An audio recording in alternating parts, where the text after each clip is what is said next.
This week's lesson is lesson number 6.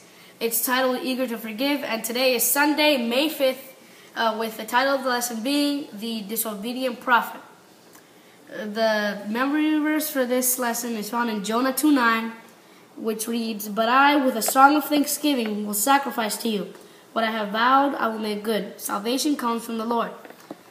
I'm sure many of us have heard the story of Jonah before, but what exactly is all this about? Jonah was one of the minor prophets that was commanded by God to go and preach to a city named Nineveh.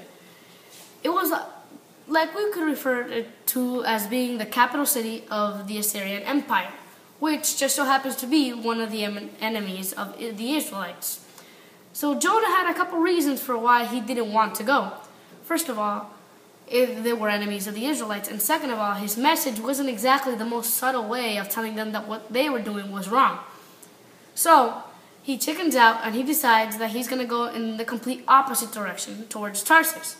If we study the geography of the time of Jonah, then we can see that Tarsus is in the west and Nineveh is in the east. So he was heading in the complete opposite direction.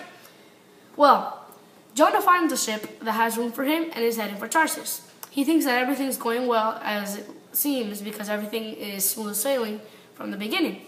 But then he encounters a storm. Now, in the practical life, sometimes we might see this example happening. There might be people that they just don't respect God, they don't think He has any meaning for them, and they just don't feel like doing what He has for them. So, they just don't do it. But it just so happens that they also receive like wealth, cars, houses, a good family, and they think that they're being blessed by God even though they're not doing what is right. If we go to Psalms 139, starting on verse 1, it says, "O Lord, you have searched me and know me.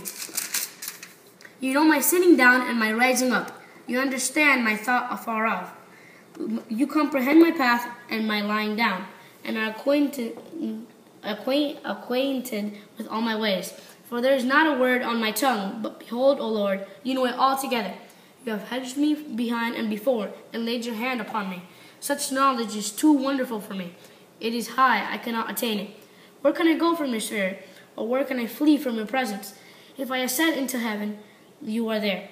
If I make my bed in hell, behold, you are there. If I take the wings of the morning and dwell in the uttermost part of the sea, and even there your hand shall lead me, and your right hand shall hold me.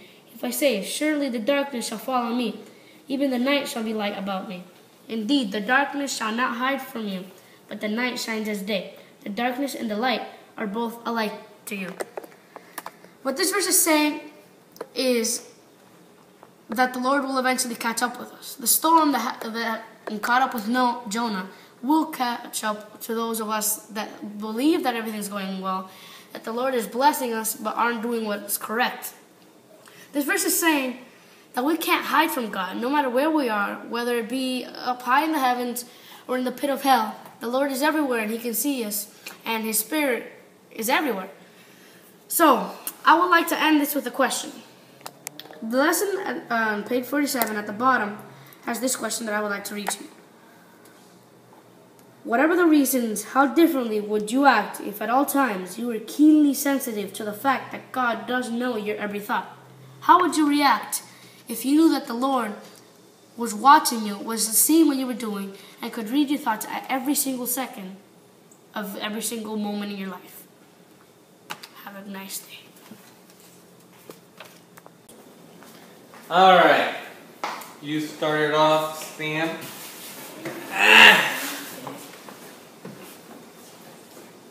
You kind of look like you're reading it. I'm looking at the Cubby Bears. Okay.